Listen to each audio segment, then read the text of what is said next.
how do we make the world, how do we bring beauty into everything that we do, and how we express ourselves, how we speak and how we walk, how we dance, and how do we bring that beauty? How do we bring that forward with our very life, with what we're doing? And of course, it's connected deeply with the prayer that we always refer back to of para el bien de todos, for the greatest good of all beings. And what does that look like?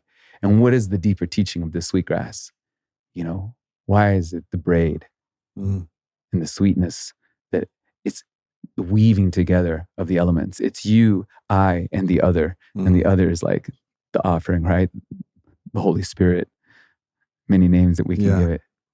My brother PoranguÍ is a musician, a medicine man, and all around one of the most spectacular human beings I've ever known. He has a new album releasing right now. He's out on tour.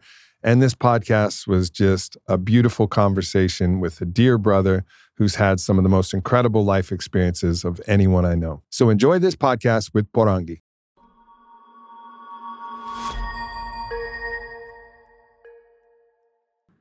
PoranguÍ, my brother. Here we are. Here we are. Why don't you lead us in with that flute? Oh.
Itakuyasin.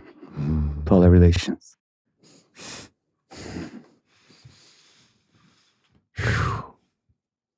I had a vision when you were playing the flute, and it was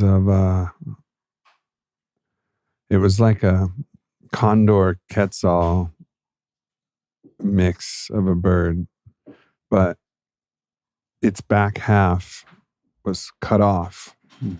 So it's just the wings and the beak, and the back half where there was supposed to be this plume of gorgeous feathers just filling the sky. And just there's a whole plume of beauty was missing. And a surprise to have a vision. I mean, I'm not surprised when I'm on medicine, but I'm surprised here in the morning here in Sedona on just a little cacao to have that vision. And I think it really is highlighting an aspect of the beauty way in which right now and in our modern culture, everything's focused on function. Are the wings flying? Does the beak work? Right? But we've lost, that's not the whole picture. Right. There's a whole other thing, and it's the beauty, it's the individual uniqueness, that flourish, that extra plume. Like you see a quetzal and it's like, that is more than necessary. You know what I mean? And it's just beautiful. It's just beautiful. It's not pragmatic or functional. Yeah. It's like, no, this is beauty for its own sake. Lishma is the Hebrew lineage word, for its own sake, beauty for its own sake. And that's what this bird was that was missing. And I think that's something that you really bring to everything you do, is not just the function, but like the beauty of it, which has a function that's even higher than the function we attribute to the utilitarian nature of what we're looking at. Completely. Yeah. It's like when we look at a galaxy, when these images come back from these telescopes that we have now, and we see these details and we just see like, why would it take this unique form that's so unique, singular in the vast cosmos, and create such beauty that when we see it, we just ponder our very existence. Yeah. It's like that beauty that strikes the inner chord of our very essence, right, and awakens us to like this. Why would I not want to contribute and be like that immense beauty in my life? What is the expression of my life? How can it just be an unfolding offering of beauty? Yeah. It reminds me of, Aldous Huxley in Doors of Perception. He talks about how we're attracted to gemstones and we're attracted to these things that are inherently beautiful because in the psychedelic experience, where in his mind, we were actually seeing a deeper truth of the cosmos. I mean, it's beautiful. When the DMT chrysanthemum descends upon you and you see with spectacular delight the fractal wonder of the universe, you go, wow. And then anything that approximates that, all the crystals and all the rainbows and all the things that approximate that in our life, we inherently know that we're taking a glimpse at the numinous. It's something that exists like almost as a first principle of the cosmos, beauty. And we're just seeing a little glimpse of it in our life. And we know that it's good, and we know that it's true, and we know that it's where we come from. And that was his kind of, and I'm paraphrasing, of course, he wrote about this, but that was an idea he had, and it makes a lot of sense to me. Like, this is actually where we come from. We come from beauty, and we go back to beauty. And the trick is, can we find beauty in the whole way through, all the way up, all the way down, all through our life? Yeah. Yeah, precisely. And how do we continue to come back to it? And it's the actual act of that hard work of returning to beauty that shapes us, that shapes the river. It's constantly balancing, it's winding and finding its way back to the source. And it's that journey, it's those winds that are not controlled, are not defined, are not linear. They're not canals. They're not these hard, angular things. It is winding. And it's the way that it winds, like our veins, that creates this spiral of life. And it's the architecture of all the cosmos, which is the spiral nature. Everything is unfolding like a spiraling flower, like the agave when we play the didge, right? They play that instrument. That spiral is in us. In our bodies, when we're doing body work, there's a spiral that we're working with. It's not this rigid structure that's actually symmetrical. It's asymmetrical. And if you actually look, there's a spiral starting in the feet going up into the crown through the energy bodies. And there's spiraling. So it's constantly everywhere we look. We walk through Sedona, you look at these junipers, and one is kind of like this subtle spiral, and then you see some that are like just full twisted. You're like, what? Why? Yeah, it's like some are able to tap into the instrument of the divine, which is really like, how the fuck do you play a flute like that? You can't think about that. No. You have to be catching a current of the truth, beauty, intelligence of cosmos. Yes. And you just tune in and you catch the current and you translate that current, which again goes and like really reifies that idea that there's a first principle of the cosmos all the way up and down, that there's love, truth, beauty, intelligence of the cosmos that's moving all the way through. And actually our finding of our own beauty way is really listening to that and then expressing it uniquely through our unique body prism in only the way that we can, with our breath and with our training and with our tastes and unique configuration of desires and all of the things that we have, that we get to translate that. And then in that, and this is also very, very Gaffney influenced. I just want to give him credit. But in that moment, we're uniquely expressing an aspect of the divine. And what he would say is expressing the more God to come, because God can only express and evolve through actually our own evolution, because this is the first time that you ever played that flute. And so in that moment, when you're in that beauty, the divine is smiling like, wow, like all people, as us expressed as the divine, are listening, going, whoa, wow. Yeah. We stop for a moment and just appreciate it. There's an awakening, I would almost say. Yeah. And it's like awakening to the now, to the present moment. It's something so unique about music and dance, which, you know, I always say are two sides of the same coin. That vibrational, temporal phenomenon that arises in this moment and brings our full awareness. Like, we're not thinking about what am I doing tomorrow? What just happened there? It's like note to note, breath to breath, and the space between the notes creates this infinite feeling. And that's the divine. Yeah. That's that spiral. And it's like the more we get out of the way, is how I would compliment what you just say. We have to get out of the way. Yeah. Because, and when I say we, that conscious, that mind, you know, it's that attachment, it's that the ego, which is beautiful. It gets us through. It helps us survive in this, you know, place that we find ourselves in this walk. But it's like the divinity is when we surrender that, when we let go of the bank of the river and we allow it to really take us on its winding curves. And we don't know what's going to happen. And it's in the not unknowing and just surrendering to the mystery that then divinity can really unfold its magnificence. Yeah, it's an interesting and kind of intricate idea of, so the development of the psyche, there's the separate self, which is the ego structure, the identity structure, which is actually always in the way. Because it's by its very nature, it's saying, I am not the divine and I am not connected to anything. And I am the only one. It's like fucking Tigger.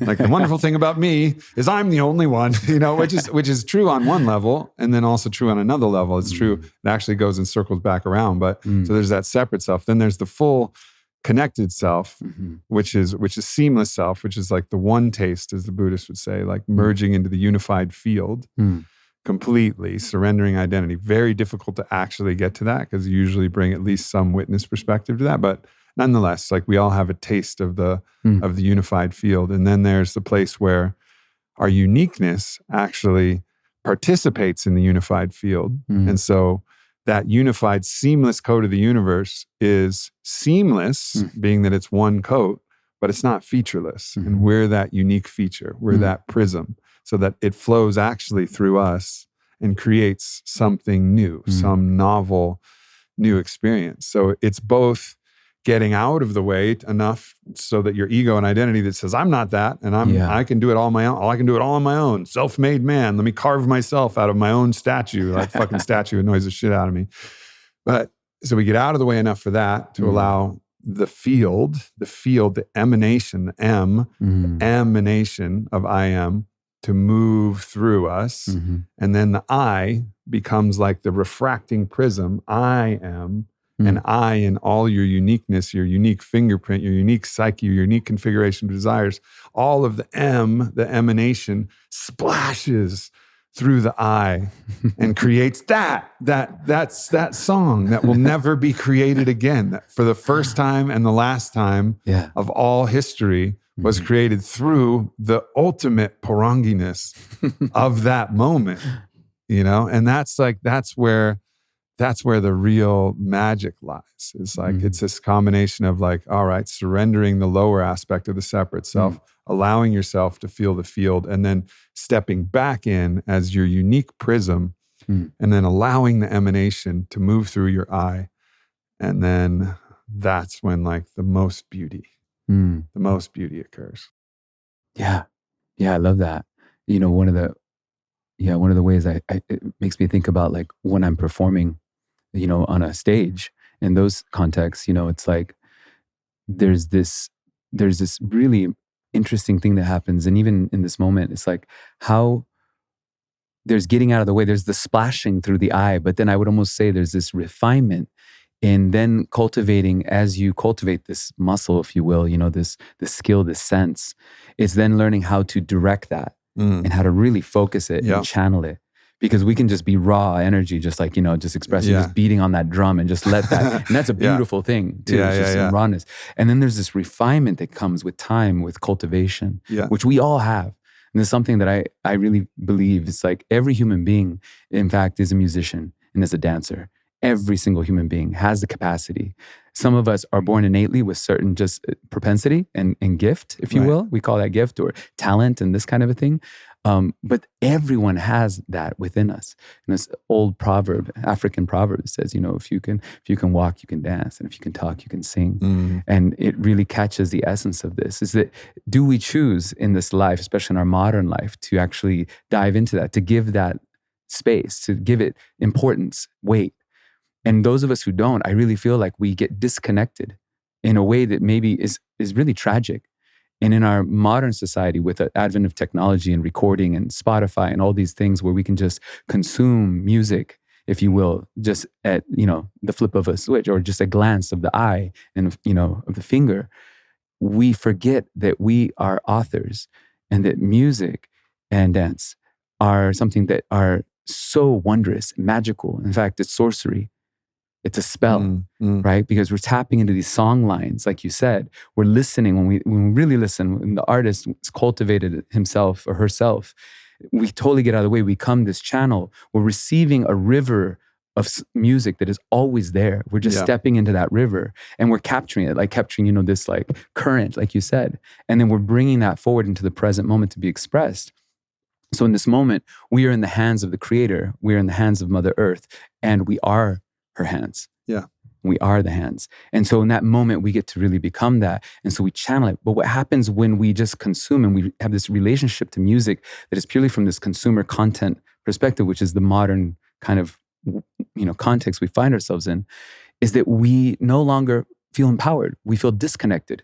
We lose our authorship or authority, and we literally become powerless in a way. And it's a form of control.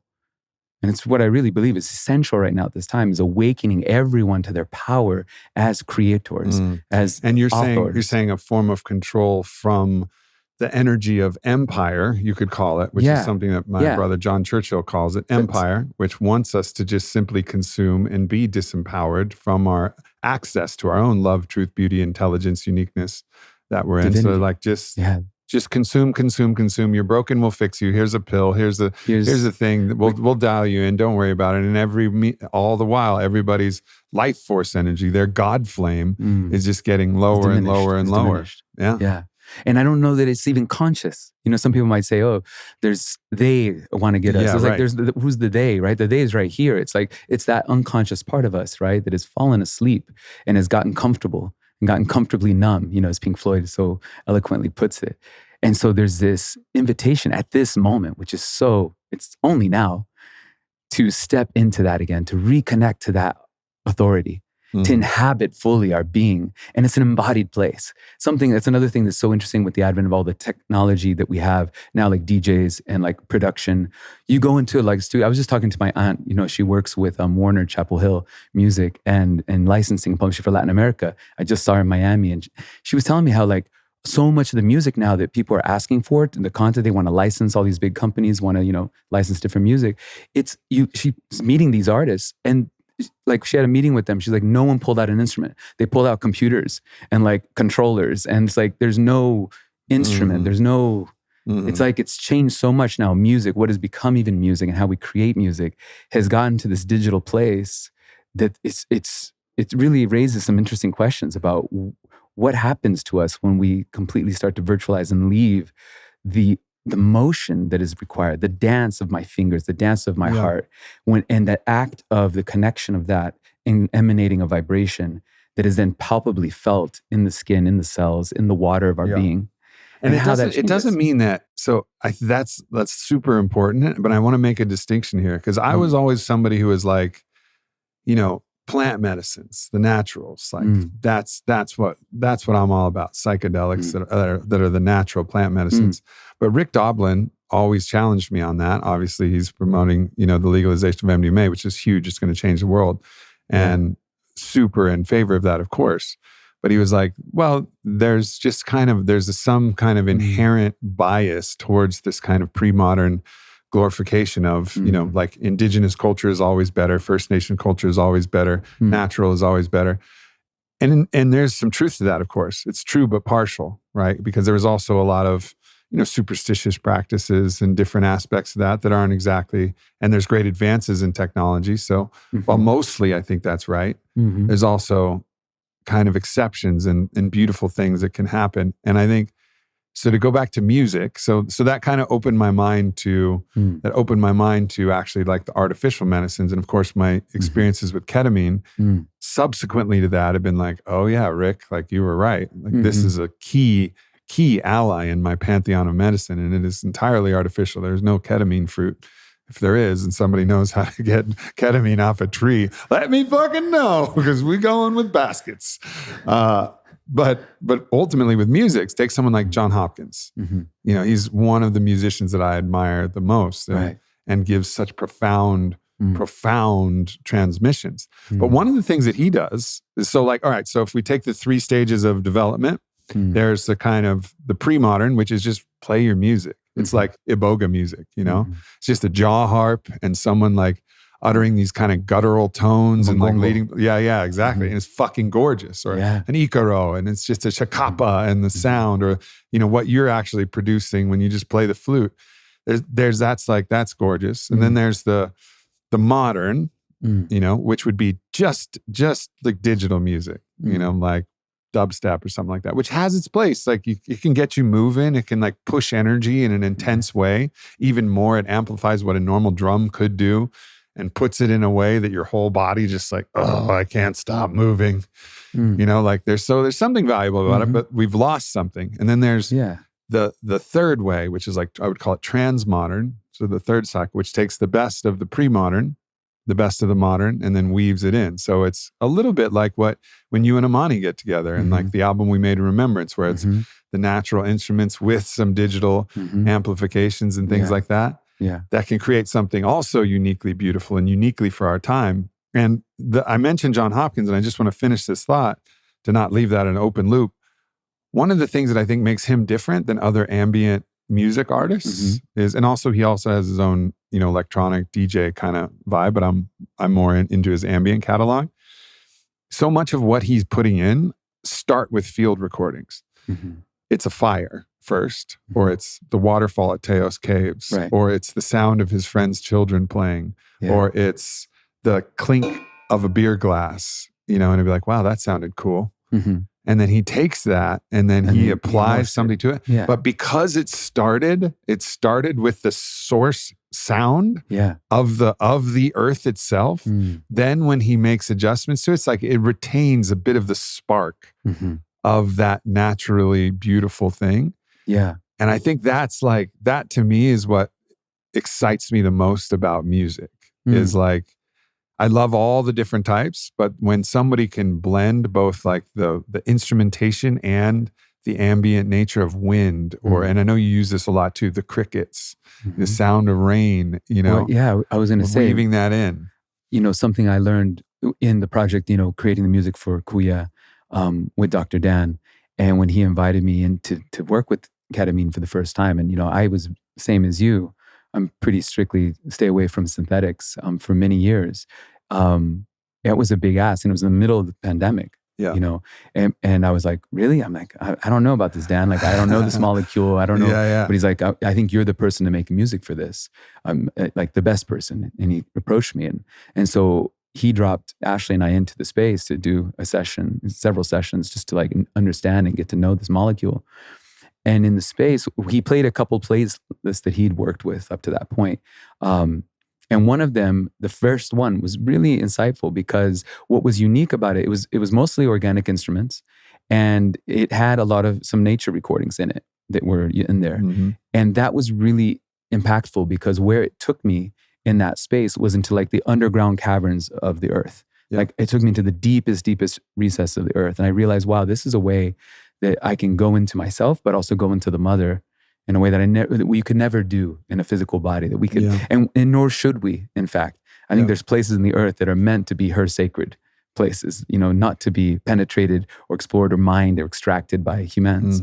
And so that's a whole other big piece. Right. And what I got was that the use of these natural sounds weaves us through the ketamine specifically, is able to stitch us back into the fabric of life and Mother Earth rather than dissociate it, because it's a dissociative. And I really got that. I'm like, oh, this is a way actually to weave us in more if it's done correctly in the music.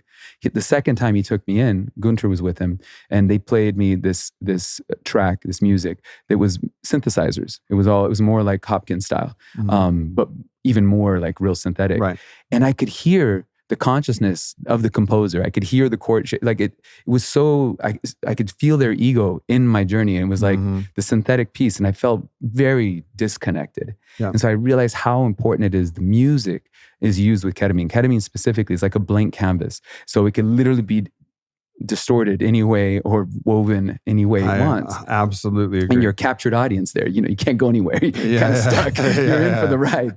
So when I made the music, like the two that have been released so far, Kura and Samadhi, and now Akasha is going to come out, and then Sol, the fourth one. All of them, if you listen to them, they're all woven with the naturescapes. That was like, it was so clear that was essential. Yeah. And using the blend of what you're talking about, some pads, some sounds that are electronic, and using the electronic, the technology to enhance and to open up realms and possibilities with the organic sounds. But the organic sounds are woven throughout, because there's something about organic instruments and the overtones and the harmonics that are there naturally without having to use, synthesizers to create that. I really believe that awakens and helps our cellular body remember. Mm-hmm. And this remembrance, like our album we created together, is really, really at the core, I believe, of what is going to help us heal. And that's the difference between music for healing versus music for entertainment, distraction, this kind of thing. So I love John's work. It's awesome. Yeah. Some of his stuff goes a little too synthetic for my taste, but I do love when he keeps, like the Teos Caves, like you mentioned, is one of my favorites of his. Yeah. That's where I would lean personally. Yeah. Yeah. No, I get it. We all have our own particular palette for like what works, for us in the best way.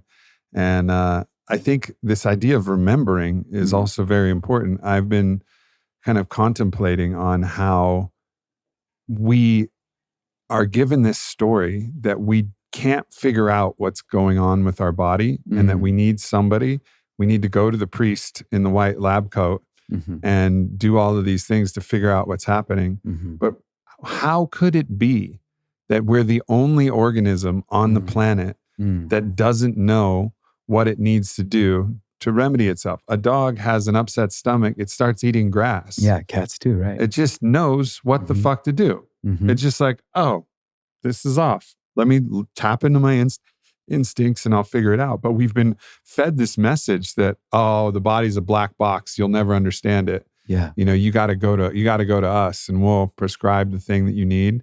And it's just like, no, that can't. Yes. All right. I'm not saying there isn't a place for doctors and there aren't medical mysteries and there isn't sometimes Dr. House who can figure out some crazy shit that's happened because we've been so disconnected from ourselves so goddamn long that it is fucking all chaos in there, and we're just putting out fires like a crazy deranged fireman because all the alarms are going off at once, and it's a full triage situation. Yeah, I get it. We might be in that position. Yeah, but there's also a place where if you really listen, you'll know it's like, I need some more sun. I need more time with my feet in the earth. I should really stop eating this type of fucking food. Or looking at this thing all day. I need to go in the cold plunge. I need more rest. Or even there's so much that we know and that we don't actually allow ourselves to believe. And instead we'd rather go for some other thing. But part of taking our power back, which is key for us in this society, is saying like, no, like I know my body.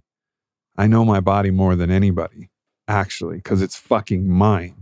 Like I can tell you my symptoms, but you don't know what it feels like. I know, like I know. But do you really know? And that's the goal, right? The goal is to really cultivate that self-awareness completely, where you know. Remember when we first met early on? It was like 13 years ago or something. And we were sitting there, and I remember the first time when I was sharing with you like the didgeridoo and like what's possible, opening the breath and this concept of circular breathing or spiral breathing, as I like to call it. It's like things like that are so primordial. and that you're capable of doing. But we have these stories like, I can't do that. Like, Oh are yeah. you crazy? That only Aboriginal people do that. 'Cause they have a special anatomy, like, extra big lungs, Yeah. right? So that whole mindset is like, so there's things that we've yet to discover in our own body. I love, for instance, when I'm teaching, when we do the music as medicine courses, or like I've had elders come, who are like 60s, 70s, 80s, and I teach them a sound they can make with their body. I'm like, did you know you could do, and they're like, what the hell is that? I can do that? And they start doing it and they start making that sound. See this light go on? They're like, I've had this body for how long? 6, 7 decades. I didn't know I could make these sounds. Like creating sounds. And then all of a sudden they're like, and they're making all these sounds with their own body and being musical. And it's like, and they don't have to use their voice. Yeah. And they realize, oh, this is a drum. Yeah. This is an orchestra. I can create all of this from just what is here. And I've had this for all this time and I haven't even tapped into the potential. And so it turns on this light of like, what else have I not discovered here? You know what I mean? The technology of being human is so underdeveloped for us now. Completely. And it's not that it's been undiscovered. Like they're from the tantric schools and the mystery schools and all of the different trainings and all of the different ways in which these things have been cultivated. It's not like we don't know, but we haven't learned it. Instead, we're learning what date the Treaty of Versailles was fucking signed. Like, I had to memorize that. Is that useful for me now? No, it's not fucking useful for me now. I'll Google that shit if I really need to know. Like, I don't need to know that. It's not important. Like what? But how to breathe? Yeah. Like what the difference is between nose breathing and mouth breathing is? Completely. Like all of these different crucial things. Yeah. It's like this is part of the revolution of moving from this old story to the new story, which is really a story of empowerment of the human to get back and understand at least a fraction of what we're capable. Because I actually think that we don't even truly even know what we're capable of, because there's a lot of stories. You listen to, Matthias de Stefano tell stories of the civilization of Shem, and they were doing some magical shit that completely we've forgotten how to do. Yeah. And potentially the field of belief is not actually, this is another topic, but the field of belief collectively is not actually allowing that to happen, both internally and externally. But in either case, like, we're not even close to even knowing what we already do know, let alone advance and discover what's even more possible. Which raises a really interesting, I think, question that I kind of feel at this time with what we're seeing happen in the collective of this wanting to go into like virtual reality, wanting to go into, what's the future of AI, what's the future of all these technologies that are moving so fast at this exponential rate, and ask this question. We don't even understand our own biology and the instrument that is the human. And now we're already trying to like skip it. We want to already exit. We already want to, virtualize ourselves. And it's really, I think it raises really important questions. Like, I think actually what we need is a new renaissance, and it is happening. But there's a renaissance that's bringing us back to the body, bringing us back to the power of presence and the power of intimacy, and what that really is. Like I love that piece in your conversation with Gaffney, right? And I believe is where he says, to be intimate, to be the divine is really enlightenment is to be intimate with everything. Yeah. And I think that's... And our problem is a global intimacy disorder. It's a global intimacy disorder. And I 100% agree. And I feel part of that is that we've been disconnected to our relationship to sound, vibration, music, dance. I just got goosebumps. I think that's... For sure. Like that's one of the huge portals. Huge. Back in. And even we talk about psychedelics. It's like, it is so psychedelic. Like music and dance can take you to all those states. Yeah. And when you making it yourself, when you're singing with somebody, you're singing by yourself, like how healing that is, how it entrains you. When you play that didge, you're in an like angry, like stressed out, anxiety. You pick up a didge for 3 minutes. 3 minutes. I don't know any other drug that can do this. You're dropped right back in your center. You're totally aligned. It's like, man. See, I'm fucked up because I take that as a challenge. I'm like, you don't know any drug that can do that? Let's put that to the test. Let's go. Let's go. But yes, no, you're absolutely right. Especially, you start singing into the didge, and then you create that beating effect, like you taught me, where it's like vibrating your own head, and in this kind of entrainment, like your own binaural beat that's actually vibrating your entire system. Like you become the box that's actually emanating the sound of the speaker. It's like fucking A. It's special. Yeah. It's special. And you drop into flow. Yeah. That flow state is like right there.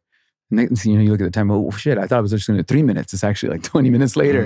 I'm late for my whatever. But it's like you're so dropped in and present now. And as you said, it requires the cultivation and the patience of the skill, because playing one breath of didge, taking a big breath outside of it, playing another breath, it's going to be harder. It's good. But it's the circular breathing when you actually get that, and to get that at a level of proficiency where you're actually just able to continue playing, that's where it really opens up. So it's like on this exponential curve, one of those kind of hockey stick up value curves where it's like a little bit cool, but then you get the skill and it's like, oh shit, then it really takes off. It opens up portals. Yeah. Same with meditation, same with breathwork, same with so many of these different practices. It's like you have to have a little patience and determination and faith that if you keep at it, you're going to see and yield these incredible results. Completely. And suddenly it happens like instantaneously. It's like you're doing it. It's like, is this ever going to be like, am I ever going to get this? And next thing you know, it's just that little extra, suddenly you pierce through and you're in it. I remember when I first, with the didge, when I first got the circular breathing, I thought I couldn't do it. I thought something was wrong with me. I'd even gifted this. I think didge. Everybody thinks that when you first do when you first begin, you're like, man, this is so hard. You want me to breathe in and out at the same time? Fuck out of here. That's impossible. Then you watch somebody do it and you're like, oh. This is possible. This is possible. This is possible. And I didn't think it was possible for a long time. And it turned out the didge I was gifted, this was like from Indonesia. It was all dotted, painted, pretty like, touristic didge, but it had a little crack in it that I didn't know about. And so I never could get that. No one could get that thing to circular breathe because it didn't have the back pressure. And it was later that a Brazilian friend of mine was brasileiro, and he was playing the didge here in Sedona, an agave one. And I go like, wait, we share genetics. I know that if you can do that, I should be able to do that. And that was all I needed, was him to, kind of give that. And he gave me one of his didges. And within 24 hours, I was circular breathing. I was determined. I sat there for hours. And my partner at the time, she's like, what's wrong with you? Like, what are you doing? And I'm like, just going at it. And when I finally got, I'm like, come in. And I had this, remember those, those LED clocks? Those big with the big red numbers? I had one of those in the corner of the room. And I'm playing it and I started to circular breathe and I saw it and the numbers were all dancing. I'm like, holy shit, I'm making these numbers dance. Like, hey, babe, come in here, check this out. And I'm like, and she's looking at the clock and she's looking at me. She's like, what are you talking about? I'm like, you don't see that? You don't see the numbers? Like, no. And I realized it's me. My instrument I'm vibrating. And so the LED flashing on and off, suddenly I can see the actual movement. Yeah. There's something I've been also contemplating too, is like, so many practices, whether it's like trauma release therapy, which is like shaking, and moving the body. We've talked about this on the podcast before, like what a dog does when it runs into a screen door or fall, it just shakes out there. It's like we receive these kind of distortion into our body, and you can call it trauma, but it's not exactly maybe the right word, but it's just like a distortion of the blueprint. From something that happens, whether it's emotional, psychic, physical, a distortion of the blueprint comes in the body. And then it's actually vibration that helps release it. And also expression, which helps release it, which is another way to express vibration through your voice. And witnessing. Yeah.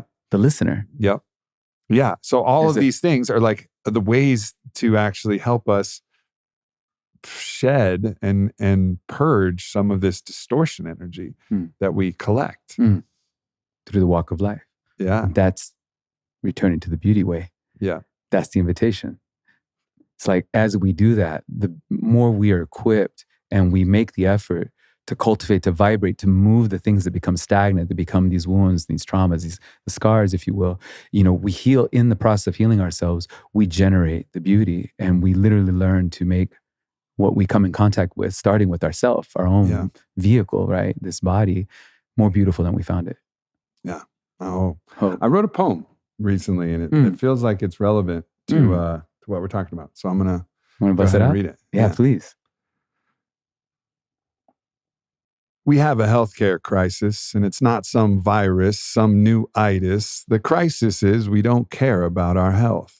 Too busy mongering for cheese, getting that dough, nuts for the drip, flossing our gold teeth in our wallet. Living life climbing the mountain of do more, code red until we're dead. There's a hole inside us, an emptiness, a loneliness. We try to fill it with ease, fast food, heavy porn, hard booze, until ease becomes disease. But worse than all these is the stress of the pace, the constant rat race. Cortisol oozes and spills. We try to clean it with pills and promises without the will to keep our word to ourselves. You see, the problem with a rat race is even if you win, you're still a rat, spinning the wheel for some bigger fat cat who will buy power with money and open the gates of hell and send us the bill. The sad part about it all is that this is the story of the fall. We're still in Eden. We never left. And it wasn't an apple, it was the snake of empire that hissed in our ear, shaming our pleasure, teaching us what to treasure. So now we can't see that the trees are laden with mangoes and we don't need fucking Cheetos. This is an invitation, not a condemnation, a time for celebration of a global liberation. Welcome back to the garden. We've got some tending to do. I love that. Yeah. That actually, you kind of like hit on some of the deeper messages of this new album that I've been working on. Mm-hmm. Yeah. In a big way. Not surprising. Not surprising. As brothers tapped into the same frequency, expressing it through our own art. Beautiful. So tell me about this new album. I've listened to some of the music on it. It's a big departure from what I've heard you play and produce before. It's powerful. It's like it's this kind of staff in the ground moment for you. Completely. Yeah. Thank you. You know, it's the pandemic had a lot of challenging things that this amazing virus brought to us and upgrades. And one of the big upgrades for me was having the space and time and the touring schedule and all the moving about to kind of get really in with myself and have some time just by myself again, more than I'd had in a while. And then in that silence and in that meditative state, receiving and witnessing what was unfolding all around between the race riots, between what was happening with our leadership, not just in the United States, but also in Brazil and other parts of the world, with women, with people of color. All of this was just like raising all this stuff up in me. And it's like, oh, it's time. I really need to hone like the next evolution of the prayer of what wants to come through. And it was just so clear. And it was like, and this whole notion of beauty was what is the core, which the Navajo, the Dene people call Hojon. And this notion of beauty and how do we make the world, how do we bring beauty into everything that we do and how we express ourselves, how we speak and how we walk, how we dance, and how do we bring that beauty? How do we bring that forward with our very life, with what we're doing? And of course, it's connected deeply with the prayer that we always refer back to of para el bien de todos, for the greatest good of all beings. And what does that look like? And what is the deeper teaching of the sweetgrass? Why is it the braid and the sweetness that it's the weaving together of the elements? It's you, I, and the other. And the other is like the offering, right? The Holy Spirit. Many names that we can give it. It's, if you really think about it, I mean, the First Nations people of most everywhere, but particularly since I'm, most familiar with our own North American First Nations people and their story, the anger of the injustice. Genocide. Like, fuck, man. Like, it's so deep. It's so deep. And for any of them in that, to be able to transcend, include, of course, there's that sacred rage, but to transcend that and still be able to find and teach and live the beauty way. And I know there's so many struggles on the res, and it's a deep challenge. Of course it is. Of course it is. It's completely severed and disconnected from Unseen. the entirety of your history, your whole story. Like someone, your life and your people was a book. Somebody just takes it and just rips all of the old pages out. Yes. And a few people can maybe remember some of the words, burns half of the books, and like, it's fucking insane. But to really connect to how special it is for those that have been able to step forward and transcend that. I mean, that's an alchemy at a level that is difficult to understand. And it's not exclusive to those First Nations, of course, our African brothers and sisters, Vietnamese. So many. And even in my people, the Jewish people, fucking lots of persecutions all over. My ancestors fled Russia when the pogroms were going around, which is basically they were just hanging out in their house doing their thing, and Russian cavalry comes in to just slaughter you. Like fucking crazy. And the beautiful thing is we are in a time now where there's still a lot of inequity and inhumanity, but at least that shit's not going on in most places. Still is in some, sadly. What's still happening? It's still happening. But just it's 3 hours north of here on the Navajo res. It's happening right now. Yeah, well, and that's the effect of the things that have happened back then. But I guess to get to the original point it's like, because this album is speaking of that particular, to all people, but it has a deep affinity to those people, our First Nations people of this land that you've actually studied and worked with and share like a cultural heritage with. Just wanted to just take a moment to bow to what impossible alchemy it is to transcend that which they've had to endure to find their way back to beauty. I mean, holy shit. Yeah, and I would almost say, I don't know if I'd say transcend. I would really say it's an ongoing unfolding of an act of resistance and resilience. It's truly resilience. What is it to take it? All of that wounding, all of that not being seen, being treated invisible, ongoing, literal raping, taking. Right now, Peabody coal mining's up there, just contaminating the water. Taken right now as we speak. Uranium mines for nuclear weapons is happening right now up in the Four Corners area. It's ongoing, contaminating all the water. They have everything, and they were given the worst piece of land that was left. They're like, here, that's your land. And then they still have that taken away. Ongoing right now. People are still living total in shacks. Right now, our chief, I was telling you about our Sundance chief, who was just in a car accident because a drunk woman hit him. He's 87 years old.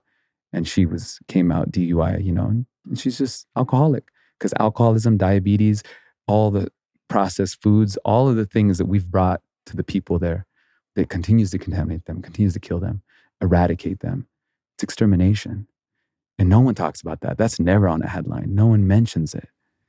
Yeah, every once in a while there'll be a flare-up of some protest at a pipeline or something that'll get like a moment, Rock. get a moment of like shine. But as you said, it's quickly, like this it's just like ongoing suppress. We want to erase that because it's shameful. There's a lot of shame there, and we have it as a people, as an American people, because we're all responsible. We're all connected to that. Everyone has an ancestor that was directly involved with that genocide, and we all benefit from it. All this land right here that we're on right now, this is indigenous land. It's much older. We didn't ask permission. Enchantment Resort's built right on ceremonial grounds. And it's like, so it's ongoing. And so for me, this album, is speaking to all peoples. It is, and I do a lot of the songs there in Portuguese, Spanish, and English.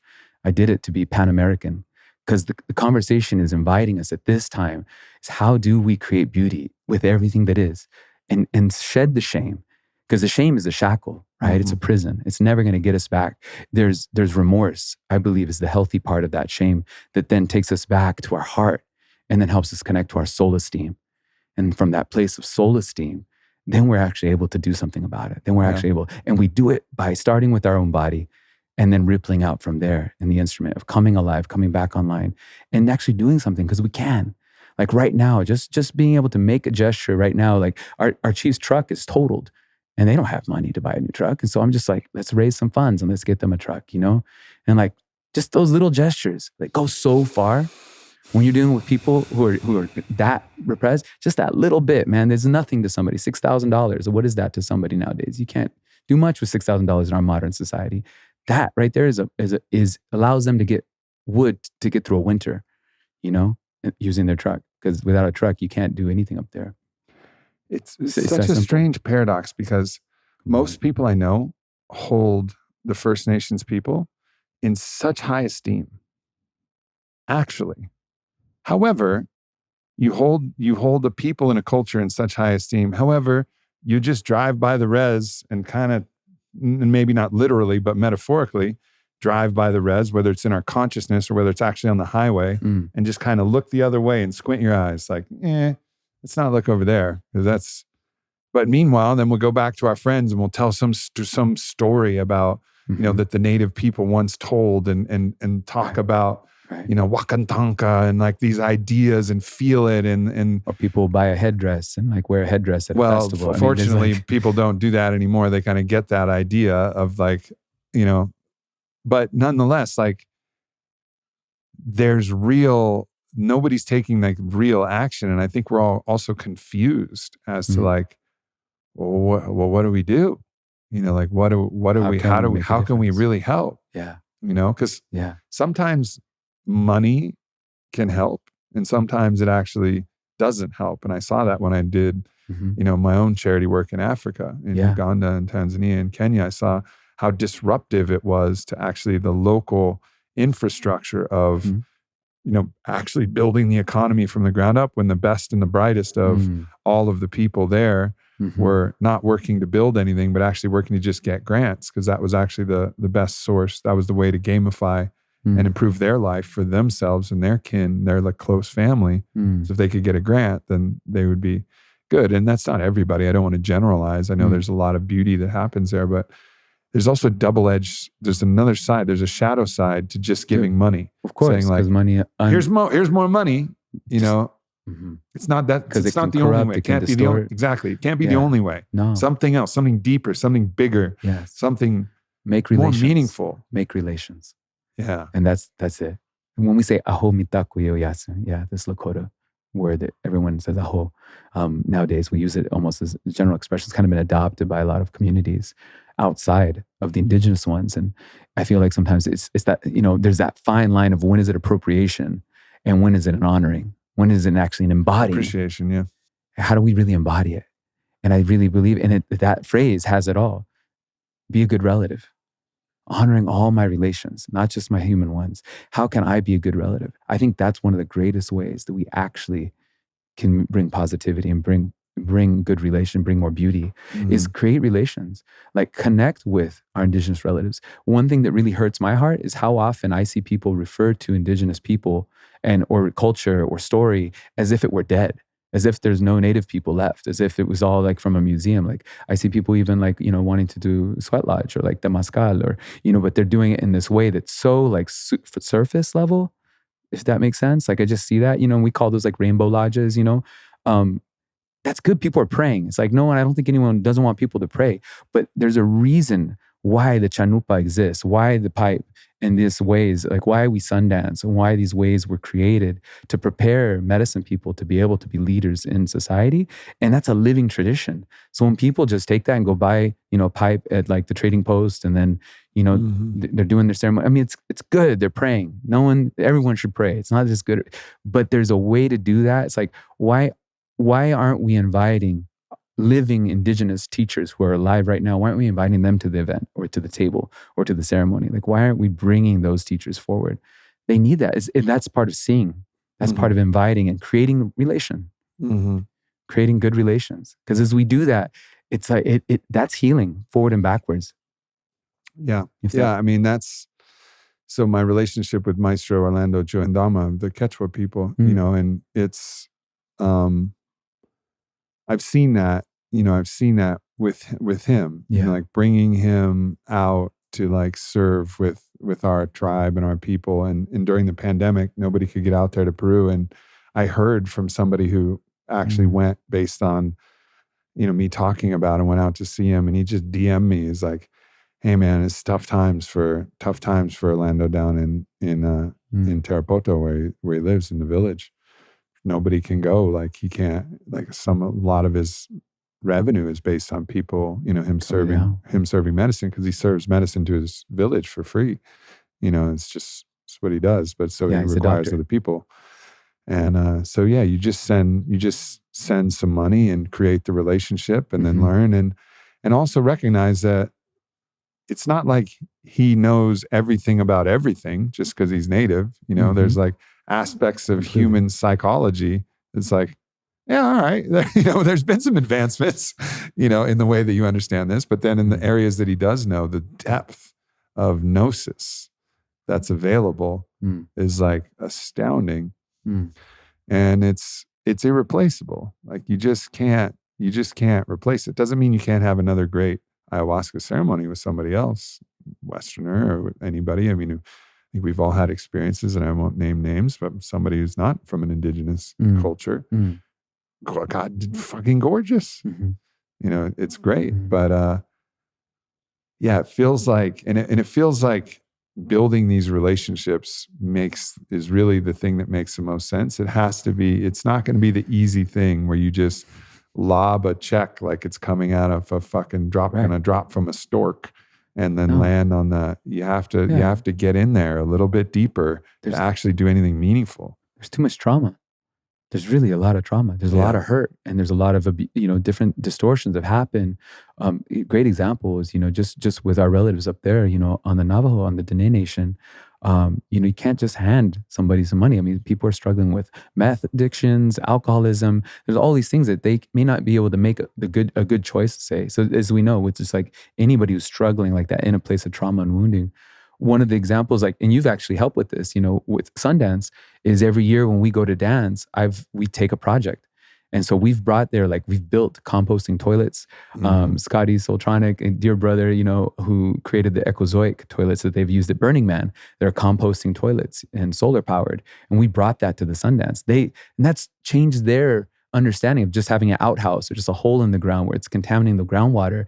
Now we actually have this thing that takes our poop and is mending the hoop, creating soil that they can grow food from. And that's like mind-boggling. It's like an ancient technology, so to speak, brought forward into now and weaving that back into the community. And when the elders see that, they're just like, wow, you can see it's like turning something back on. And the solar power, before they used to have a gas Jenny to power the microphone for the drummers for the ceremony. And you'd hear this brrrr in the background as they're trying to sing over this thing with the drum at the ceremony, Sundance.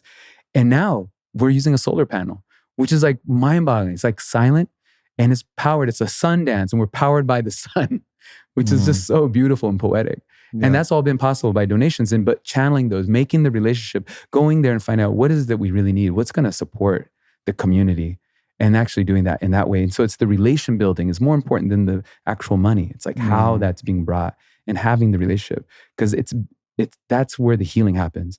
And that's where the mending of those relations happens. And for anybody listening, like listening first is the most important thing, because they have a story to tell, and it's important to hear that story before you come in trying to rescue it. And like, oh, I know what we need to do. All right, you guys over here. Settle down. Yeah, it misses the whole thing. Settle down, sit down, listen. And that's part of like what needs to happen is just a deeper listening. And not reactive listening either. Even if the emotions come or all of this, just have listen. Some tobacco. Yeah. Share, commune, pray. It's like that.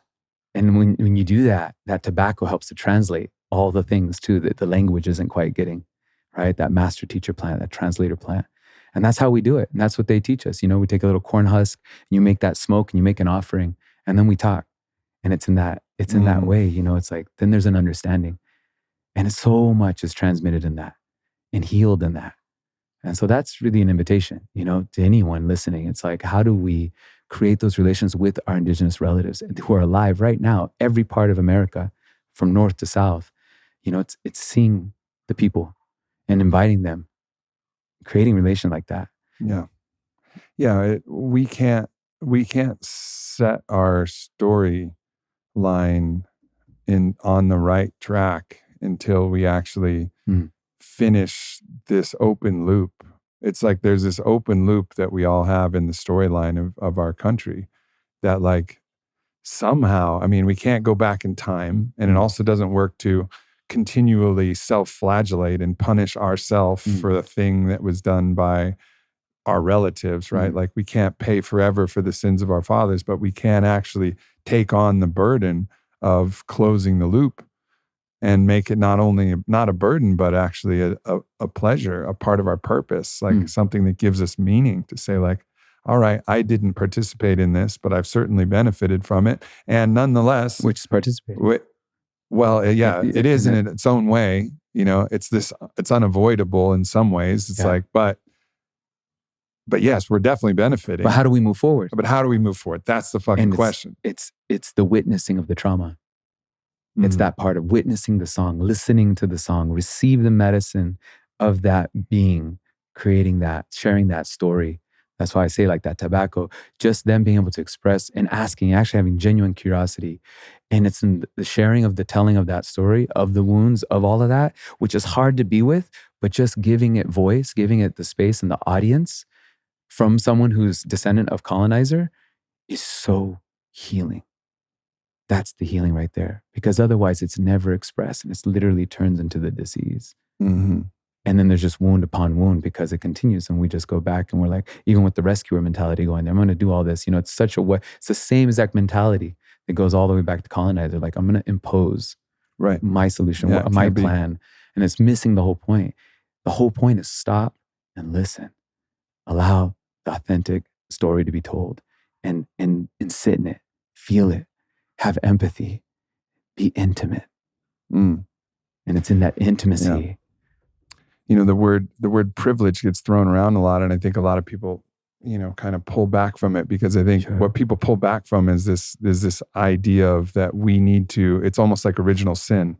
Like we have this thing that's sinful and shameful about us, and there's nothing we can do, and no matter what we do, we'll never overcome it. And we know anthropologically, we know that doesn't feel right. Like, but however, we have, to use the word privilege, we have the privilege to be able to serve and mend the hoop that was broken by, you know, by whether it was our ancestors directly or whether or where somebody.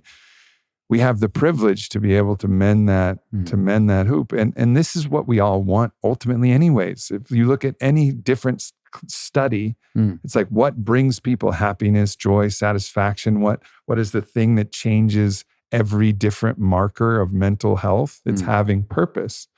And everybody's like, oh, I don't have a purpose. Well, there's lots. They're all over the place.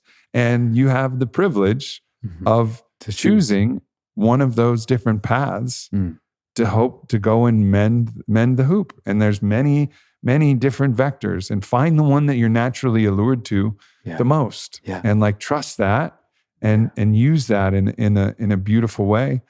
And that's I think the real invitation. And I think what you know, and your music is really expressing so much of what we're saying in words. Your music actually probably expresses it a lot better. You could have just fucking played your album. We probably just do that. Yeah, we should probably just do that. And I think that should be the kind of the next thing we do. But it's like, it's just, I guess for me, understanding like privilege in that different way. No, it's now the privilege to be of service. To be of service. Because that is the fucking greatest, that's the greatest joy. I mean, we're here at the Fit for Service Summit, start of it. Yeah. And I'm so looking forward to it. Why? Is it because of the people who are giving me things? No, it's the opposite. It's like, man, I get to serve 250 people. We get to pour out all of our medicine, all the accumulated wisdom, everything we got. We get to pour that out, weave with them, create new relationships, the whole thing. Like, it's that relating, relationship. Exactly. Yeah. Exactly. What a fucking gift. Familia. Yeah. What a gift. It's an immense gift, brother. Yeah. Let's play some music. Let's do it. All right. Let's do it. So this one is called, first one I want to play for you is called Walk in Beauty. And it's, of course, connects to the name of the album is Beauty Way. And this song for me is very much connected to this medicine here of the sweet grass and our brotherhood. So with that,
as I anticipated, that said everything we said prior to that in a much better way.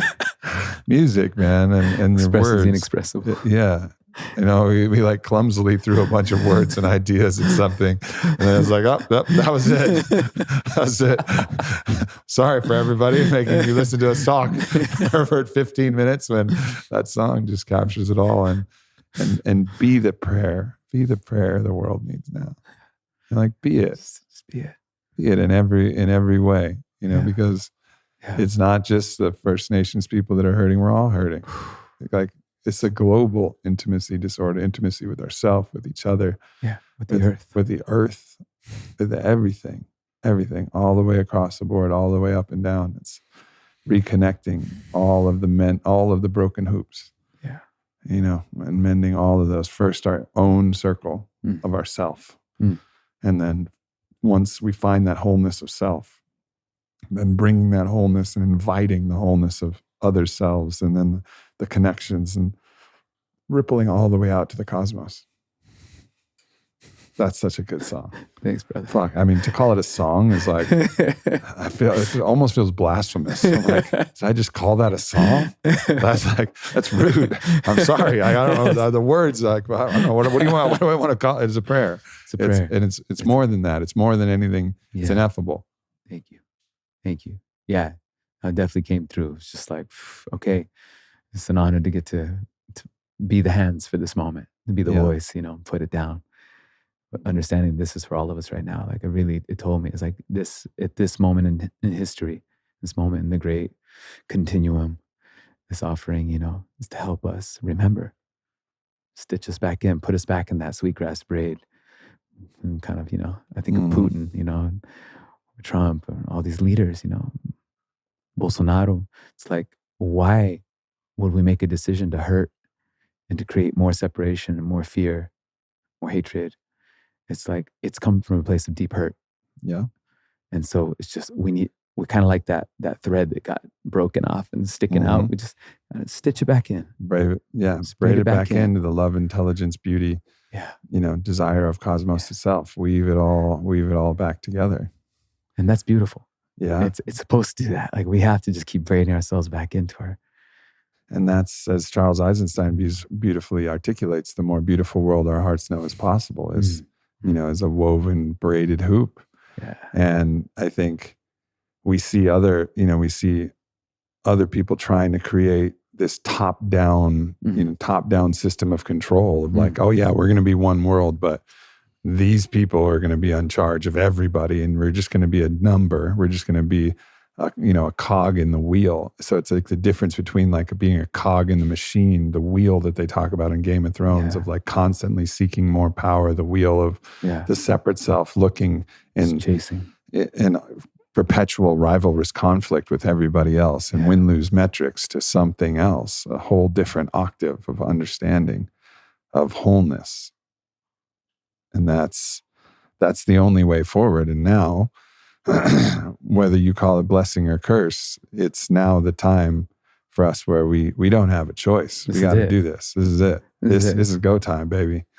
Like, we're here for this, and completely. And to re-understand this moment is like, all right, there's some gnarly stuff going on, but now it's our honor. Again, it's our privilege to be able to stand as the Shambhala warriors who say, Hoka, hey, like, let's find the rainbow in ourselves and spread that rainbow of like the truth of who we all are to everybody. Everybody. Nobody gets left out. Exactly. It's the circle. It's the hoop. That is the hoop, right? It's like everyone's at the table together. Yeah. In this. No better, greater, lesser.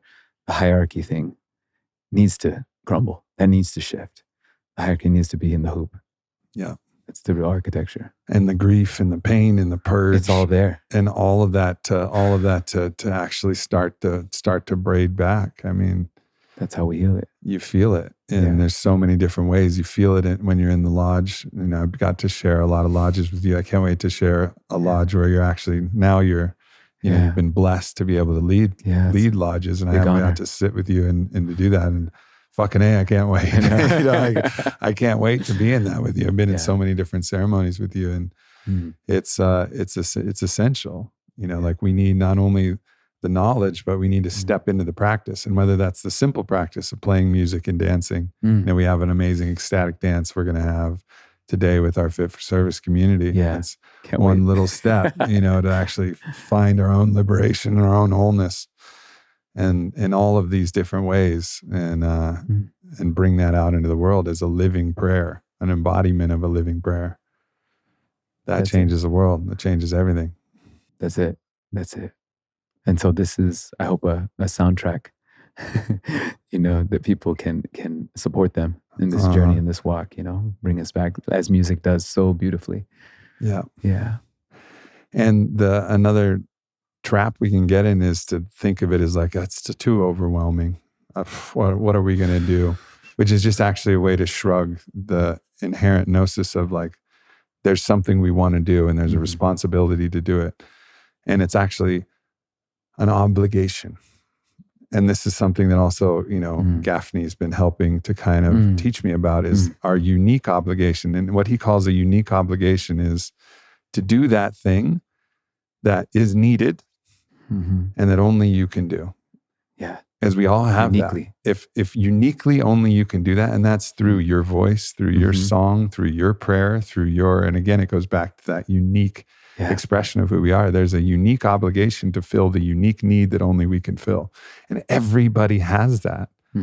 Everybody. It's not a matter of scale. Again, we got to remove, Eisenstein talks about the myth of scale. Yeah. Like, well, if I had, all of the money of a billionaire, I would do all. It doesn't matter. Yes, okay, resources matter. These things, that's all important, but everybody can happen with so little. Everybody has an opportunity to share that. And as soon as you start comparing what you can offer to what somebody else can offer, you're lost. You miss it. You miss the whole fucking point. Yeah.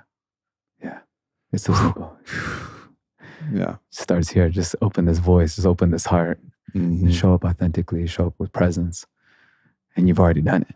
It's already happened. Yeah. Yeah. And it just tells you what that next breath, what that next note wants to be. Just follow that. Let divinity then lead you into that hojong, into that beauty way. And that's really it.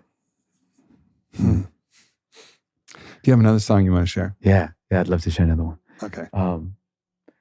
There's kind of two options. There's These Hands, which is a really strong song. It's a warrior song. It's and there's one called Jasmine, which I'd love to also share if there's time. But it's which is a song to the feminine, to the daughter, which has been also, I know, very alive. And I know we've been in these kind of moving into this space potentially to be fathers at some point. And even if we don't ever have biological children, there's this energy of father. So it's a really special prayer too. So if there's time, let's go. What do you think? Let's go. You feel it? Well, I think we're good for both. Let's go. All right. You pick the order. Okay. This is called These Hands. This was written, actually first, I wrote these lyrics during Standing Rock, when Standing Rock was happening, the protests. And it just like, I couldn't be at Standing Rock because we had this crazy schedule. And all my friends were there and I wanted to be there in the mix with everybody. And, but this song came through, like just flowed. Like it was like, I know how when you're a writer and just when the muse just comes, it's like, boom, here it is. Yeah. And it's been waiting to be recorded. And so I'm finally like, and I've performed it in different variations. So now it's finally like throw down. All right. Fuck yeah.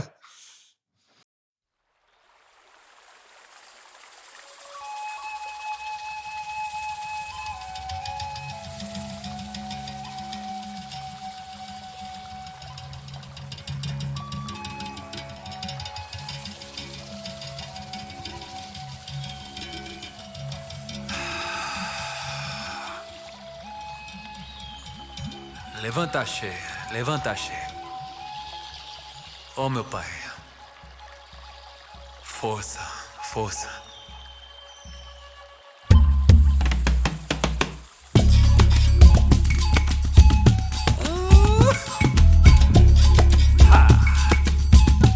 Isso aí.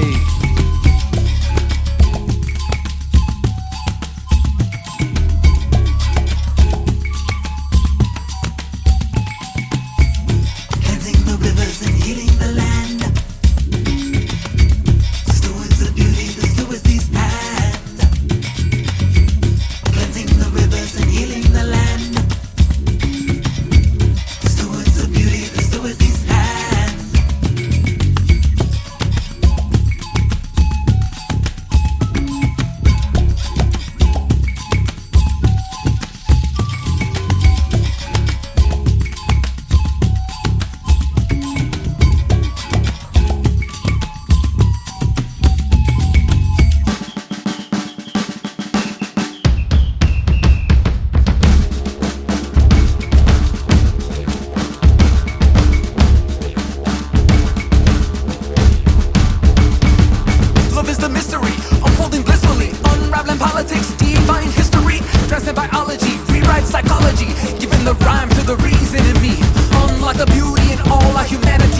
burning away all the greed and insanity, shedding the ignorance, the pain and the hate, inspiring the people to transform the state. Rise up my people and follow your hearts now. Now is the time to not be torn apart now. Band us together, we're stronger as one family united under this great sun.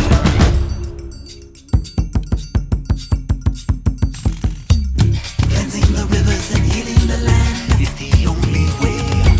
Stewards of beauty, the stewards these hands, and so we pray. Cleansing the rivers and healing the land is the only way. Stewards of beauty, the stewards these hands, and so we pray. Cleansing the rivers and healing the land is the only way. Stewards of beauty, the stewards these hands, and so we pray. Cleansing the rivers and healing the land is the only way. Stewards of beauty, the stewards these hands, and so we pray.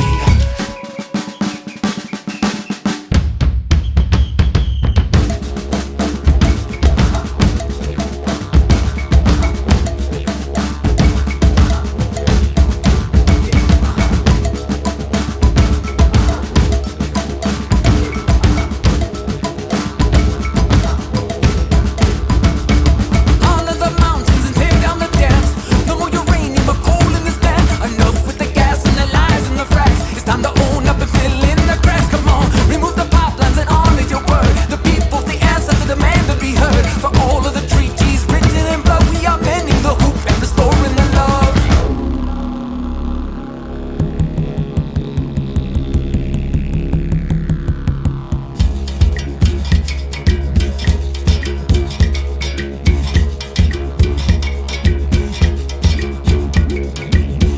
The rivers, the lands of beauty, these hands. The rivers, the lands of beauty, these hands. Cleansing the rivers and healing the land. The stewards of beauty, the stewards these hands. Cleansing the rivers and healing the land. The stewards of beauty, the stewards these hands. Cleansing the rivers and healing the land. The stewards of beauty, the stewards these hands. Cleansing the rivers and healing the land. The stewards of beauty, the stewards these hands. Cleansing the rivers and healing the land is the only way. Stewards of beauty, the stewards these hands, and so we pray. Cleansing the rivers and healing the land is the only way. Stewards of beauty, the stewards these hands, and so we pray. Cleansing the rivers and healing the land is the only way. Stewards of beauty, the stewards these hands, and so we pray. Cleansing the rivers and healing the land is the only way. Stewards of beauty, the stewards these hands, and so we pray. The oceans are dying, our mother is crying. Forests are burning, our forefathers lying. The rich just get richer, the plastic keeps piling. Yet inside there's something that keeps me fighting.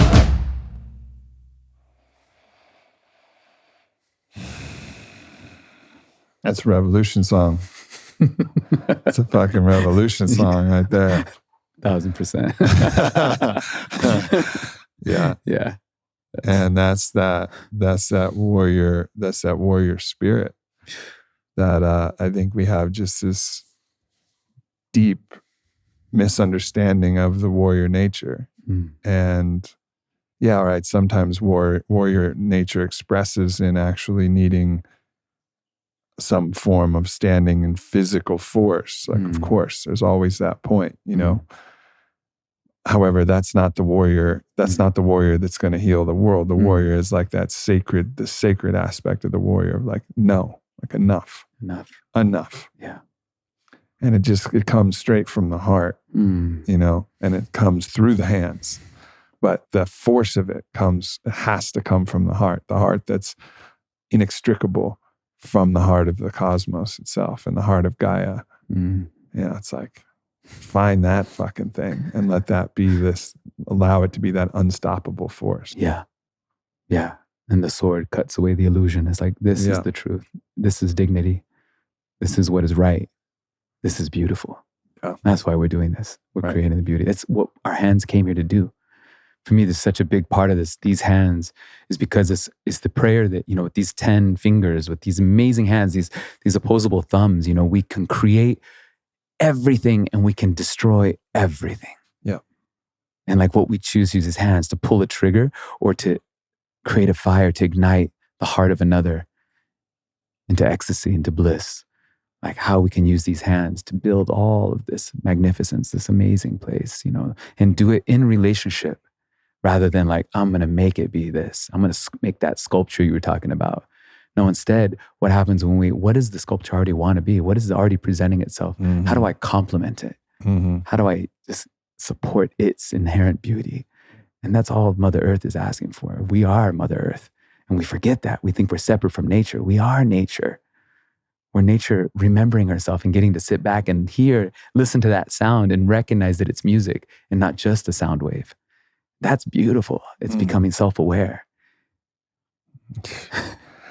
This brings me to, and it's a bit of a tangential topic, but it's really relevant for me because it's been, something that's been illuminated in recent contemplation. I've always had a part of me that I have part of my mind that I haven't been able to tame. And it's this part of me that actually works in resistance to what I want, and it can happen in visualization. And it's been persistent with me my whole life. Like I try to visualize myself. I'm a good basketball player, but I try to visualize myself shooting a basket and having it go into the hoop, and it won't. My mind won't let it work. It's like there's this part of me that's like, oh, you want to do that? No, it's going to clang off the rim and it's not going to go in. And I'm like, mind, like what the fuck? Like I'm trying to visualize myself draining this three and you're just showing me brick after brick. And there's many different ways where this shows up, but there's been this part of me. And I've never been able to reconcile it. These kind of intrusive thoughts that'll come in ways in which I can't actually. And I had this whole flip of consciousness that happened recently. And what I understood is there's something we deeply appreciate about a wild horse, or that we appreciate about a tiger. Like, what do we love about the tiger? We love that the tiger is never really tamed. We love that a zebra will never allow a rider to actually sit on its back. It'll die first. Yes. Right? Like the quetzal can't be caged. A quetzal cannot be caged. And we love that. We appreciate it. It's a wild part of it that's untamable. Yes. But we have this idea that, well, for us, we want to tame ourselves entirely. But actually anything that's fully tamed entirely, it starts to lose its natural quality. And so I realized that this part of me, this part of my own mind that's untamable, I reframed it as, oh, that's just my wild. That's just my zebra. That's just my quetzal. That's just my tiger. Beautiful. And that's okay. That's beautiful. That's actually what I love in all the creatures that I love. We have cats, and I love the fact that you never quite tame a cat. A cat is still going to be a fucking cat. And even if they're doing some shit that you don't want them to do, you're like, yeah, a cat's being a cat. And there's a little smile that creeps in your face because we respect the wild. Yes. And so it's this balance of, yes, we need to tame some of our wild, actually direct it, give it telos, give it direction, but to not stamp out our wild and allow it like, all right, how can I express my wild? All right, take my shirt off on this ecstatic dance today and just pour my sweat into the earth and cry my cry out into the cosmos and feel that, like tapping back into that is like a key aspect.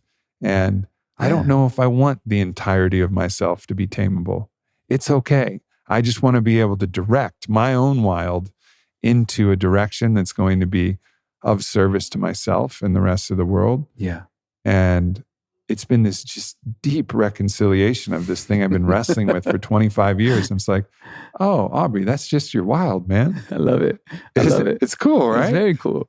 It makes me think about, like, for me, like my live performances, right? When I'm playing live, it's like so many artists have a set list. Yeah. Like this album, it's a studio album. Like I played all these instruments and like, it's a huge, like there's orchestral, like I can't tour that. Like I never unless, and I'm never going to play with the track. That's totally against my ethos, right? So like, I'm like, am I going to just like do some version of these? And I'm like, actually, because my shows, like I improvise the whole thing. Yeah. For me, it's like, I show up with all the instruments and I get out of the way and I don't know, I have no set list, no plan. I'm just going to like show up and just allow and listen and just see what arises with who's there, seen and unseen, and allow that to just flow. And what I've realized is that, part of me is like, that's really scary. There's like a risk in that. There's a vulnerability in that, because it could go totally wrong. It could totally not be the right thing. And you can't take it for granted. You can't take it for granted that it's going to be good, or, and I always know that, and I have this deep respect. And it's like, I recognize that's my wild.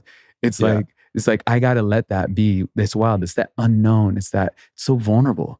Because it could literally fucking, like the cat could just fucking do something crazy, and rip your shit up. Or, you know what I mean? Your expensive couch and it's done, or whatever it is. It's like that jaguar. But that's what we love. And it's the risk. And I think the audience, right, when we're there, we feel that. They can feel it. It's like, that unpredictability. It's unpredictable. It's mystery. It's mystery. And the wild always contains a little bit of mystery. And to really deeply appreciate that and aspect, respect it. It's built in. It's built into what we love. She can eat us. We can die in a moment. And it's that death, that little death. It could happen any moment. It's something about that it's beautiful. And we get it, because it's like, what do we think about when we admire a horse? We admire the wild stallion running free, mane in there. And then meanwhile, we spend our entire lives trying to control ourselves entirely and stamp out that wild. And I think this is part of the indoctrination of empire, which is empire, and again, empire doesn't have to be any person. It's just that the energy of empire wants control, absolute control, and tries to stamp out the wild, and keep the wild from actually being unpredictable. Yeah. But it's that balance of like, no, we gotta tap back into that, and also have structures and telos to give it direction. Yes. And channel it in ways that are really productive. That ties in so well to, of course, connects to that feminine principle of that wildness, and that masculine principle of structure, right? You're just thinking like this, it's the complement, how that structure can be there, but not stifle the wildness and the yin and the mystery, which the river herself, how do we support it? How do we create that, that groove for our beloved to writhe and move through that energy, for instance, and when we make love, how do we do that? How do we hold that presence? Rather than, making it a prison, wanting to contain her, imprison her or something, control it, and jealousy and all of that, which is just our forgetfulness of the beauty of the sacredness of the wild, and how that actually is what enlivens us, and that wild within us is awakened. Yeah, the wild is chaos, and I think that all of the myths talk about the one who slayed the Titan or slayed the beast of chaos. And we're like, victory of the masculine, full destruction of all that is unpredictable and all that is wild. Yeah. It's like, hooray. Now where are you at? Now what? Now what? Like, really? Is this what you wanted? Yeah. Here it is. Pretty miserable. Yeah. Fuck no, we don't want that. And this is also a part of the rise. And I think Vailana's album, Goddess Rise, is really about this. It's a reclamation of the wild aspect of the feminine. Yes.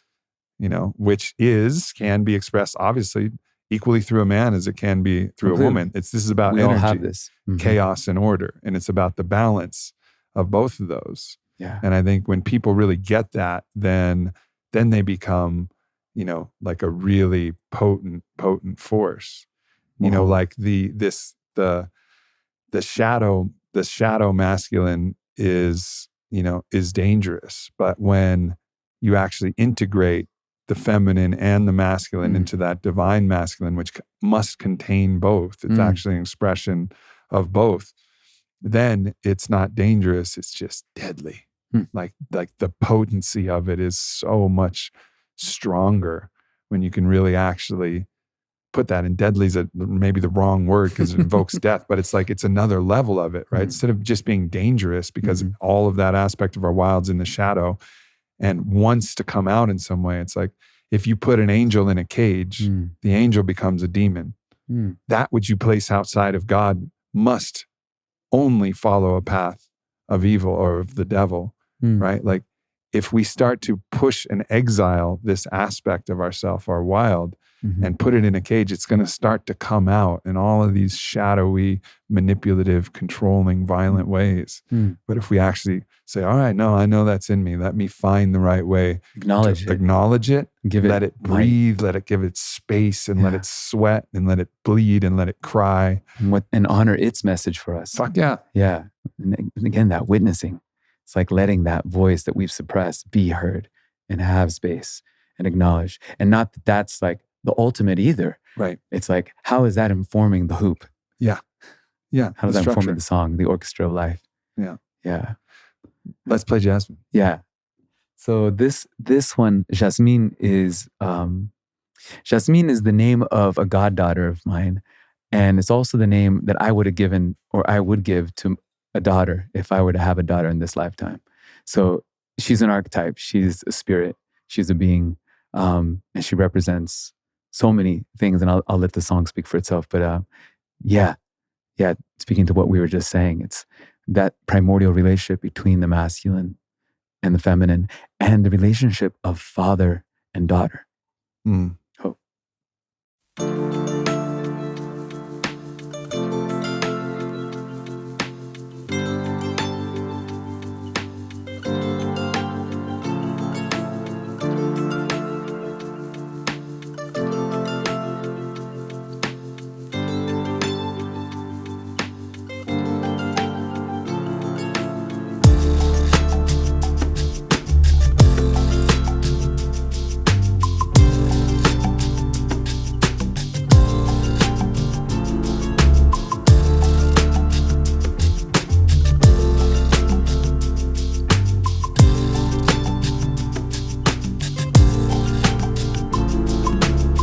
Daughter of the earth, the moon and the sun, with the innocence of the waters, bearing gifts you have come.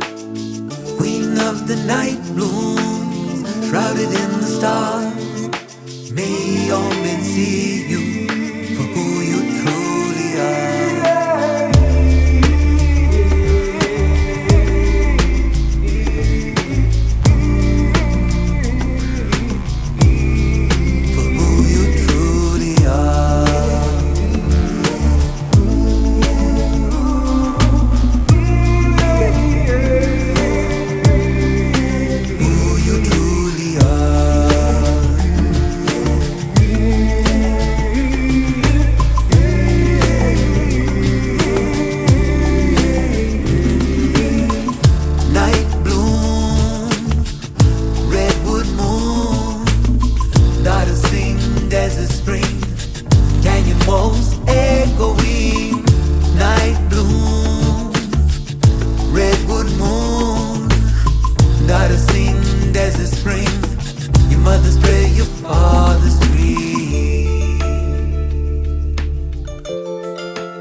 You know, one of the most special experiences is when we're in that, you know, body work ceremony journey that you've, you know, blessed me with an apprenticeship to learn and also receive from you.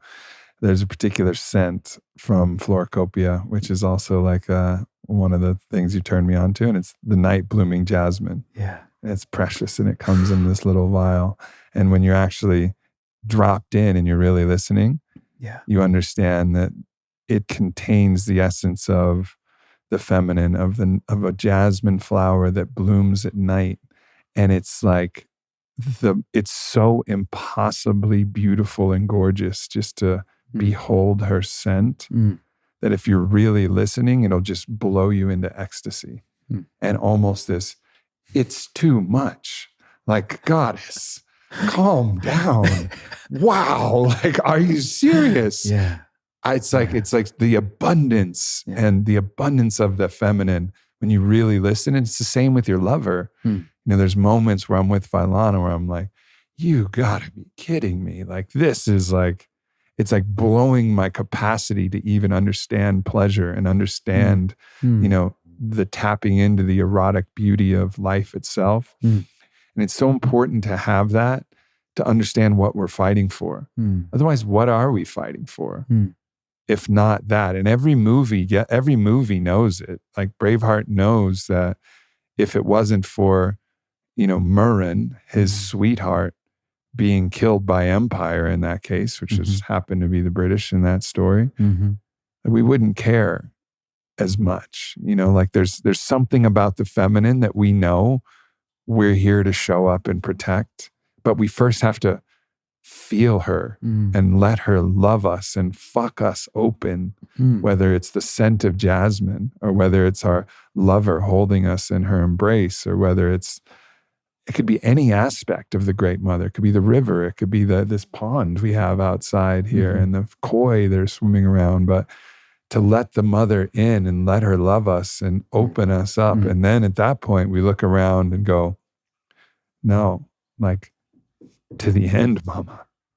Like, to the end. Otherwise, what the fuck?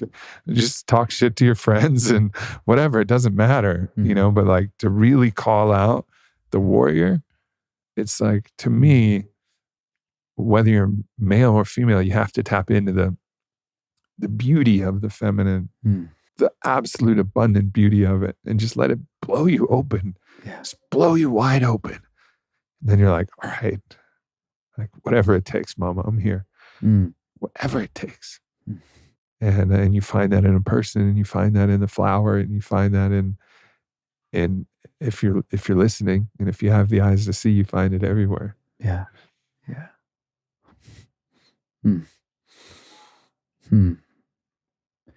Yeah. This the lyric there in the beginning, you know, may all men see you for who you truly are. Yeah. For me, it really speaks to this deep piece for us as men of being able to really witness the feminine, not just as the surface thing that we think we see, right? You know, and maybe have desire or craving for, and go immediately like to our sexual energy, our root, but to witness the beauty in its divinity, and the fact that all women are an embodiment of Creator. They are the giver of life. They uniquely are, having the womb, carrying that. And it goes back to this old story of the white buffalo calf woman. And there's an old story. It says how the Chanupa came to the people, you know, in this time of warring. And it's a longer story, but the very beginning of it speaks that there's two braves that are out on hunt. And white buffalo calf woman, Creator, Wakan, takes the form of a woman and appears to these two braves. And she's carrying the bundle, you know, a very sacred bundle that has the Chanupa in it. And one of the braves just sees this beautiful woman, immediately has thoughts of wanting to copulate, wanting to get with her. and he's turned into a pile of serpents. And of course, the symbology of that is he's consumed by his desires. Mm-hmm. And the other brave recognizes Wakan, this is creator, Wankan Tanka, this is Tunkanshila in this form. And he is given the gift. Mm-hmm. And so it's this deep archetypal teaching, just in that piece of the story alone, of when we can really witness the true beauty of why the women, our sisters are here and what they represent, our mother, our daughters. Like when we can get in that place is beyond just our carnal desire, which sometimes I think can almost distract us from the deeper honoring and reverence for the feminine and their deeper purpose, besides even just giving life, which is the most sacred and holy responsibility they carry, and is to be actually the guiding staff for the masculine. Mm-hmm. When women are in their internal order and have done the work within themselves to be connected to Mother Earth herself, they actually can channel that psychic knowing and help to direct us as men to know how to wield the sword in a good way. Because we're learning how to serve her. It's just Completely. listening to learn how do we serve you? How do we serve you, mama? Yes. You know, and like I think that is the highest calling of the masculine, like listening. How do we serve you? And I think it's important not to split off our sexual desire. Of course not. No, it's part of there too. It's part of it. It's in the hoop. It's in But the it's hoop. it's in the hoop. It's not the only thing, which is in our society has been this, And it's the commodification of the distortion of the feminine beauty, right? And there's ways in which that can happen in every other way. Like you could do that with, I dieted Rose, which is, I've described it before, but basically it's going on a spiritual, isolation where you connect with the spirit of a plant. Mm-hmm. So you can commodify a rose. You can just buy them at fucking H-E-B or whatever your supermarket is and give them and not really, maybe not even smell them, just kind of do it. And you can do that with all aspects of the feminine, whether it's a flower or whether it's a woman. Obviously, our pornography culture is the commodification of that essence of the feminine. Yeah. Or you can include the eros, the drive, the desire, but actually expand it to something so much more, and so much bigger, so rich. And that's actually what informs us. Otherwise, we're just in the consumption mindset of empire itself. Like, here's the earth. How do we get our gold out? How do we get her oil out? How do we get her precious out? Here's a woman. How do we get her clothes off? It all comes back to that sexual distortion. It's this consumption idea, extractive, rather than actually like feeling everything that she really is. Food as well. Like food is the mother. Can we get back to sacred relations to the meat that we eat? The fish that we eat, the plants that we eat, whatever your dietary choices are. Yeah. And I've had this deep feeling of like, it's like it extends to every way to actually walk in beauty.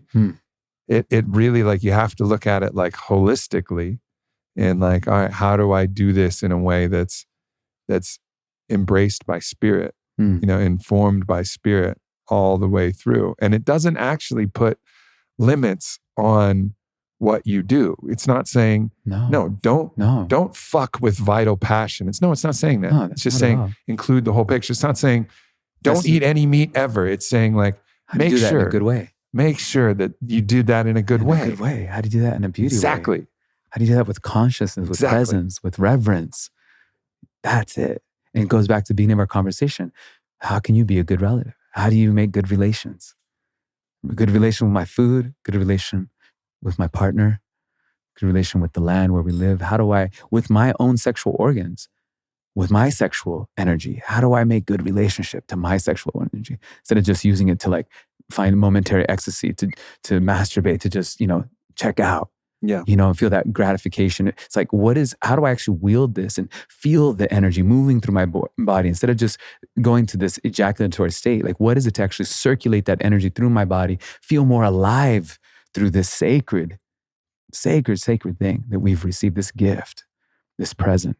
How to feel every part of my organs, how every part of down to my toes, up to my crown, out into my energy field. How do I then let that inform everything I do in my life? Mm-hmm. How do I play music from that place and move that circulatory energy and then feel it through the audience and come back and create this infinity loop? that's when the portal opens. That's when something is birthed. And so we have that power too as men. It's not that we don't. We actually do. But it's honoring that relationship and recognizing that sacredness. And so one way that we get that, I think, as men, and we haven't had the honor yet to do this because we're still not dads, quote unquote, biological dads, although I would say we do father a lot of things in this world. But by having a daughter, daughter specifically, because the daughter really has this unique medicine for father, you know, in that reverence and helping us to really see her for who she truly is. And there's something so sacred in that. And so Jasmine carries this essence for us, and the flower carries this essence for us. And so there's so many layers, you know, that are woven into the prayer of this song. And I was actually asked to write this song from a dear old friend of mine, old professor and collaborator of mine from Duke University. And he was trying to just help me out during the pandemic. He's like, I know you're not working. He's like, here, let me give you a little gift here and just write a song for Jasmine, for your goddaughter. I'm like, cool. And I started writing the song and I realized it wasn't just for her. I was like, oh, this is actually for all the daughters and for all the fathers. And like, I recognized that I don't think there's any songs out there that I know of that captures this unique part of the fractal, the prayer. So it's really, beautiful. Yeah, brother. It's beautiful. Reminds me of, you know, I've been in a deep dive in Hebrew lineage, and there's a concept in just regular Jewish culture, actually, and it's kosher, right? And I think so. You go back to Leviticus, and there's a bunch of different random rules about what you should and shouldn't do, and so it's been condensed to like rules that you're supposed to follow. But if you just look at the rules, you're not going to actually understand what I think the highest articulation of an idea of kosher would be. And I think there's a place for something like that where you actually know what food is kosher or not kosher. And it's not about what type of food it is. It's about like how the food was prepared, where it was grown, how it was cultivated, the relation. It's all about relationship, you know, and every aspect, there's a way in which you know that it's kosher, or there's some part of you that actually is just squinting and looking away. Just like, no, I don't want to look at that. Denial. Denial. Like, let me just turn my head. And that's in the lineage what they call sitra akra, which is the turning of the face from God, right? And it's like the upside down world. It's where like God is looking right at you. And when you're looking right at your food and where it's sourced and making that decision, do I consume? That's face to face with the divine. That would be the new kosher. Sitra akra, you're just turning away and squinting just enough so that you don't have to look at what you're doing. Because you know that it's not right. And the more you turn your face, the farther away you are from that true path of your spirit. And that's the course correction. That's it. That we all absolutely need. Is like, if we don't have this course correction on the individual level and on the collective level, on the planetary level, it's like we need that. It's like I always think of the amazing thing when I realize, pilots or captains of ships in the ocean, they're always off course. They're constantly making these course corrections to get back on course. It's like we need that course correction. We have to look at it and make that relationship, make that decision. Is this good for me? Is this honoring? By me buying this food or making that vote through our dollar in our capitalist society, like, am I supporting? What am I supporting with this? Because it's all the way backwards and forwards. And as we do that, even one person making that choice, that's making that impact. And we absolutely have to do that this time. Absolutely. Oh. My brother, I love you infinitely. Yeah, thank you, hermano. Yeah, so grateful for our brotherhood and our alliance. And it's been such a gift. I was sharing, just out loud that I don't think there's anybody I know who's taught me more skills in this life. Like the reason I can play the flute a little bit and play the didge a little bit and drum a little bit and do, the body work and tap in there's so many things that, that I've gained from our alliance. And I know it's mutual in its own way. So it is. Just deep admiration and respect for you as a being and gratitude for us being able to walk this path together. Yeah, brother. So honored. Yeah. Beauty before us, beauty behind us, beauty to the side of us, above us, beneath us, within us. May beauty always be here in this sweetgrass braid, brother, of our path together. And continue to ripple that out to all of our beautiful relatives out there. They're going to receive this prayer. Gracias. Oh. We love you guys. Love you. Thank you. And check out the album. The album, Yeah. when we release this Yeah. podcast, album's going to be out, right? It'll be out in April. Yeah. Okay. Should be right around my birthday, April 21st, Earth Day. Fuck yeah. All right. Let's do it. Let's do it. Uh-huh. Much love, everybody. Much love. Thanks for tuning into this video. Make sure you hit subscribe. Follow me at Aubrey Marcus. Check out the Aubrey Marcus podcast, available everywhere. And leave a comment. Let me know if this video resonated or what else you would like to hear from me in the future. Thank you so much.